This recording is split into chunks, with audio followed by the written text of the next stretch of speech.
Ladies and gentlemen, boys and girls, welcome to Freedom Fastlane TV. Today, we'll talk about ideas versus execution. Look at how we double a kitchen brand within 6 months. And we'll talk about whether or not there's an ideal diet. Let's get ready for the intro!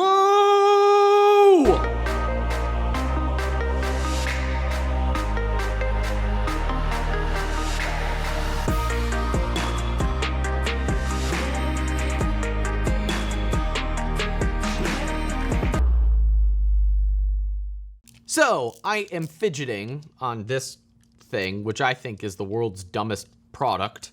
And you might be familiar with, what is this thing called, Gilby? Just a fidget cube. Just a fidget cube. This fidget cube was on Kickstarter and did hundreds of thousands of dollars in sales for something that you just mess with. What a random idea. But this product got creamed by a young kid who took the exact same idea, remade it, and then put it on Amazon. And now there's a whole bunch of competitors doing all kinds of volume, selling these ridiculous fidget cubes. So the person who had the idea was first to market, technically, at least to go out there and make a sale. Put it on Kickstarter, raise hundreds of thousands of dollars, and now they have no chance at having a business because there are all kinds of knockoffs on Amazon selling the exact same thing. That is why execution always trumps ideas. I always laugh when people say they don't want to talk about their ideas or they don't want to talk about their products because they're afraid someone else is going to steal the idea. Ideas are a dime a dozen. We can sit here and talk about ideas all day long. Execution is where all of the money is. So the people who saw this and saw it doing well on Kickstarter and went out and actually put it for sale in places where people wanted to buy, those are the people who are really cleaning up right now. The person who came up with this idea and put it on Kickstarter did well for a short while and probably will have to now sit and come up with another idea. You know, at Freedom Fastlane Live 2016, Tom Bilyeu, the founder of Quest Nutrition, was talking about how they were the first to market with a high-fiber protein bar in the marketplace, and now they have all kinds of competitors. They have people knocking that off all the time. He says if you have a good runway, then you'll enjoy 2 years of exclusivity on a product before you have a whole bunch of knockoffs. That's just the nature of things. What is the solution? Continually innovate and continually stick to your brand message. By the way, what's the brand message of a fidget cube? Nothing. It's just a thing. You're never going to go back and say, you know, that one fidget cube was so good, I really want to see what else they're doing in the world. No, that's not going to happen. There's no brand equity to this. Now, they could have that if there was a big problem that they were trying to solve. But if you just think that an idea can exist in the marketplace and you can sell more of a product without anybody else coming at you, you're living in a fantasy world. So execution always trumps ideas, and speed of execution trumps all. The faster you can take an idea and get it out into the marketplace and build an actual business around that, the more successful you will be, rather than sitting around and hoping that your idea will somehow manifest into being a world-changing company. It's your execution, not your ideas, that make an impact. Of course, I think that the best way to execute on an idea is to build a business and invest the profits. So let's look at some questions that'll help you do just that. Alex Murphy asks, I know you're into health and fitness. Do you think there's an ideal diet? I was just on vacation, actually my first real vacation in a few years, and I was on a vegan-themed cruise. Now, I myself am not vegan, although I am partial and sensitive to a plant-based diet, mostly because I think that we'll look back on our generation and think one of the biggest failures we had as a society was how we treated livestock, how we treated the animals that were raised for meat. I'm not against eating meat, but I am against the abuse of animals. So I applaud the businesses and the organizations that exist to try and end that amount of cruelty. But I don't necessarily think that that is the healthiest diet. I think that is a separate conversation, and it's a good thing for us to have that conversation. But while I was on this vegan-themed cruise, I found it interesting the arguments that were being made for the most disease-free diet or the diet that would produce the most longevity. The doctors who were proposing or advocating for a plant-based diet were anti-fat, anti-protein, pro a whole lot of carbs. And on the other side, there are health experts, supposedly. By the way, I'm not a health expert. This is just my opinion based on being interested in the topic. There are people advocating that carbs are bad. So is there anything that we can agree on? Is there any common ground to be had on an ideal diet? I don't know that anybody agrees on that, except for a few things.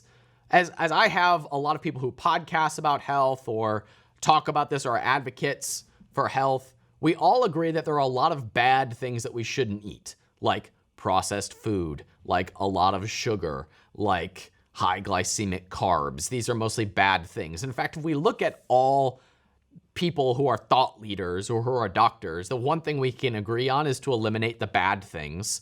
And then we can actually have a conversation about how we tweak things. When 70% of men in the United States are overweight, that's a real statistic. By the way, overweight or obese, 70% of men are in that category. That's a problem. And that just comes from eating bad things. So could we agree? As a side comment for a second, right now as we're recording this, there's this huge healthcare debate in the world. Healthcare debate on, is it the GOP plan that's good? Is Obamacare a better plan? How about we just focus on, if we eliminate the fact that 70% of people are overweight or obese, we have a much lower healthcare crisis in this country. Can we start a conversation there? Because what we're doing to promote healthy living and getting bad stuff out of our diet isn't working. Anyway, I think the conversation about eliminating that and then talking about the rest is a more appropriate conversation. I'm of the opinion that a mostly plant-based and also fat-based diet is probably a good baseline of where we should start. We all know that the body can either run on fat or it can run on carbs. Some people run better on one or the other. So that's where the differences of uniqueness or individuality come into play. And I think if we factor in a lot of vegetables and a lot of plants, and then we can have a conversation about what proteins are best or healthiest, or what types of fats are healthiest or best, that's where we can get into the nuances of this. But mostly plants, a lot of fats, I think, in my research, has led me to believe that that is the strong foundation for a healthy diet and for longevity. I got into the debate with a couple of doctors on this vegan cruise about the role of saturated fat. Now we're just getting into the nuances of things, but they were basically saying that saturated fat is bad, and I disagree because they were assuming that a patient is overweight and they're eating a lot of carbs, and if that's the case, then yes, saturated fat would be really bad. But as the foundation of a diet from plant-based sources and some clean animal sources, saturated fat could be argued that it's a really good thing. So it's my opinion that a plant-based, but also fat-based diet is probably a good foundation for a diet. If you're really active, then work in other plant-based carbs and some animal products if that's your diet. But most important, I think it's about stripping out the bad stuff, and then we eliminate a healthcare crisis in this country, and then we can have a more meaningful conversation about what the best thing and what the different nuances should look like. Nick Sanchez asks, how can I boost my reviews and ranking without chasing friends and family? So I've talked about Quest already once on this episode, as I tend to use them as a case study a lot, but this comes up again to answer this question because Quest does not do a whole lot of seeking reviews on Amazon. Quest has a huge audience that they market to on their website and publicly, but they don't go out and solicit reviews. They just stick to their brand message and they commit to the goal that they have as a company. And as a result, they get a huge following and people leave reviews because they become super fans of that business. That's the approach that I think is ultimately most beneficial for building a multi-million-dollar brand. Of course, a lot of people want to have the conversation about how do I get reviews and how do I rank for keywords on a site like Amazon. And I think that is a valuable conversation to have, but I think that is a piece of a much bigger process of developing an audience and committing to a message that you want your brand to represent. So Quest They're committed to ending metabolic disease. And as a result, that's what they talk about in all of their marketing. All of their products follow that brand message. What is yours? If you don't know what that is, then it's really difficult to go out and hustle reviews, right? Bugging friends and family or posting on blogs and forums. Like, you've got to grind your way to those 100 reviews. And you got to do it. Like, you got to do the grind of getting those first 100. But after that, after you've grinded your way to the first 100 reviews on your products, your reviews and your marketing should come from the way you talk about your brand to your customers. It should come from the audience building that you do. It should come from the list building that you do. I think that the fastest way to build a really impactful brand and a profitable business is to go out and bring people to the marketplace, not extract people from the marketplace and try to get as much of that pie as possible.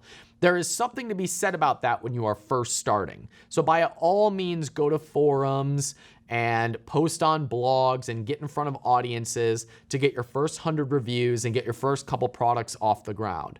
But when you've got a brand that you are building and scaling, you do that by going out and bringing the audience to the marketplace, bringing them to Amazon.com, getting them to talk about you through the content you put out in the world, the message that you want to represent.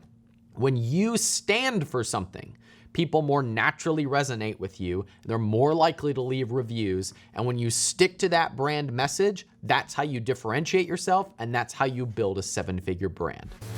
Lacey Pena asks, how do you go from idea to execution despite all the things you know and have heard? When I was in college, there was a paper that we studied in one of my business classes that compared two groups that they put into the woods, and they tracked who would get out of the woods fastest. One group, they gave no direction and no map. The other group, they gave them a map, but it was a map to somewhere else. So the wrong direction or no direction, who would get to their destination faster? What they discovered is that the group with the wrong map outperformed the group that had no direction at all.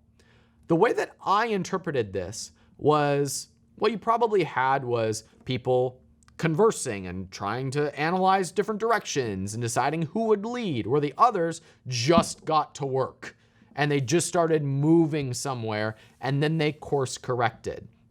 That's how I choose to answer your question.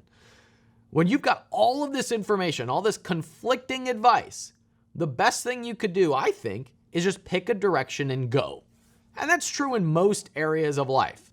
We could sit here and talk about what's the best way to lose weight. I think it's going to be this, or I think it's, or you could just start moving. And just moving is going to burn way more calories than sitting here and talking about all the different ways that we could burn calories, even if it's not the most efficient way that we would go about achieving that goal. Business is exactly the same way. Look, conversation today about Freedom Fastlane TV. This is episode 20 of Freedom Fastlane TV. And we have the conversation of what's the best way to get this message out in the world? Is what we're doing connecting? Is the thing that we want to represent achieving that goal? But when we started this show, we just said, let's go. Let's do some case studies, we'll answer some questions, and then we adapt along the way. That's how I've built all of my businesses. Let's throw some things into the world, let's see what sticks, and then let's scale what sticks. And that always gets more traction than simply talking about something. I believe in doing result-driven activity, meaning let's put something out there and get some results and then tweak the strategy, because feedback is different than failure. A lot of people are afraid to put something out there that's going to get a measurable result because they're afraid of failing. But getting feedback in the marketplace is different than failing. Failing is never doing anything. In fact, failure is kind of part of the success process because you're getting that feedback that you need to be able to tweak. So when you've got all kinds of different conflicting messages and different advice coming at you from every different angle, I say pick the one that resonates with you or resonates with your skill set and just start experimenting. Be willing to get bad feedback. Be willing to make mistakes. When I don't know what to do, I say, all right, let's make some mistakes, because mistakes are the feedback that you need to course correct, and then you'll find the right way, even though a right way doesn't really exist. This is the part of the show where we look at one of our students' businesses and look at how they could grow faster. Today's submission is from Kevin Keller. The brand is KP Kitchen. They're currently selling between $30,000 and $40,000 a month, and their products include kitchen and baking products, including a pancake batter dispenser, silicone muffin pans, and a cupcake decorating kit.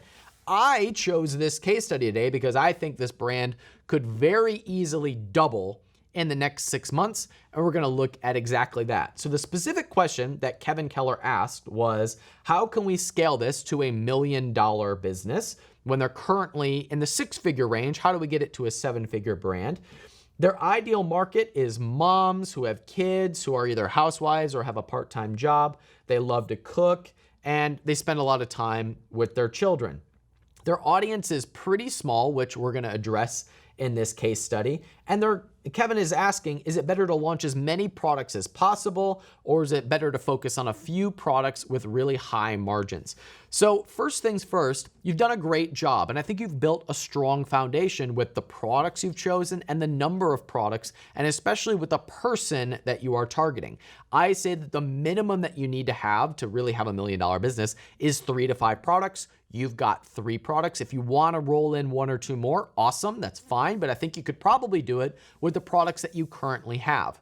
Right now, my guess is that you are not getting as many moms into your community as you need, especially if your audience is less than 2,000 people. That means that we need to go out and get more moms. Good news, we have a few billion of them that we can choose from. So where do moms already hang out? You're taking your sales right now just from Amazon.com, specifically in the EU. So where do moms who shop on Amazon currently hang out? And that's how we can take this from a $40,000 a month company to an $80,000 a month company and do it in about 6 months. So moms in the EU hang out on Facebook, so we could run Facebook ads or start Facebook groups. They hang out, they're reading cooking books, they hang out in forums. My recommendation would be to start getting in front of them by running Facebook ads, or what I've seen work really well in the tribe right now is we have people running challenges on Facebook to get their ideal person into a group, and then they market their products to that Facebook group. So for example, one of our tribe members' name is Brian, and Brian runs challenges for runners. So all these runners join this challenge, and throughout the challenge, they're buying his products along the way, which I think is just a really smart way to get your ideal people into one place so you can market your products to them. So for you, it might be running a cooking challenge for moms. So we're gonna cook one thing every day for 14 days, for 2 weeks, and watch what happens with your relationship with your children. Moms start inviting their friends into the group. You get a few thousand moms into one place, and now you can market your products alongside the recipes that you're recommending to those moms. That's just one idea that you can test if you'd like. But the idea is to go where the moms are already hanging out, get in front of them, and then put your products in front of them. That is what is going to really create a community around the business that you are building, and it's going to get that audience number up a lot faster. It's also going to be really affordable, and you're going to have raving fans as a result of doing that. What that is also going to do is it's going to give you a really strong review group. Now, I don't mean giving products away in exchange for reviews, because that is frowned upon at Amazon now. I mean just having a community that rallies behind you is going to be a great source of reviews because they believe in what you represent. It's also going to create really strong fans that talk about you via word of mouth. So if you have more reviews, you have more people choosing you over the competitors, then you're naturally going to start to rank for more keywords and give you a launch list of people when you roll out product number 4 and product number 5. So that gives you the launch list. So you don't have to give away hundreds of free product. You can just go to the group or the Instagram following or wherever your audience is hanging out.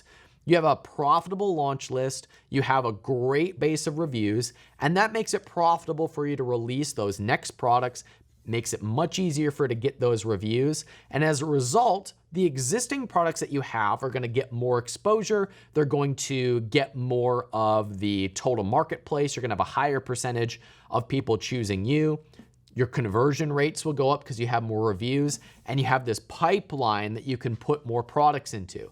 As a result, that's how you can take this business that's doing, for $500,000 a year, get it to $1 million a year and up, and then you can continue that process over more products and more profitable products and take this into the multi-millions. I think the theme of this episode was just go out there and do things. We love to have conversations and debates, especially in a world of social media. We like to argue how smart we are, argue for our opinions. We love to fight to see our ideas represented in the world. But I think a superior way of getting things done is to just go out and do them. The quote that I kind of live by is the only thing standing between you and what you want is the BS story that says that you can't have it. And the cure to procrastination is to just stop thinking about it and just go and do it. That is true in health, losing weight, getting in shape, building muscle. It is true in business, just going out there and putting products into the world. It's true about dating. I really want to meet somebody. All right, for the next 100 days, just go approach every attractive person that you see and ask for their number. It is just about going out and doing things. Ideas are trumped by execution, and going out and experimenting and getting results and tweaking along the way, I think, is the best way to get closer to what you want and building the world that we want. We love to sit here and talk about how we're going to achieve the world that we want and the solving the problems that we think matter in the world. I think it's for individuals to take responsibility, to support causes, to support businesses, to release products, to profitably solve the problems that we want to address in this world. That's how we are going to create a better world. That's why I think we need more entrepreneurs. We need more people like you who are committed to success, creating a better world, and that's how we're going to achieve that. So thanks for watching Freedom Fastlane TV. We'll see you on the next episode.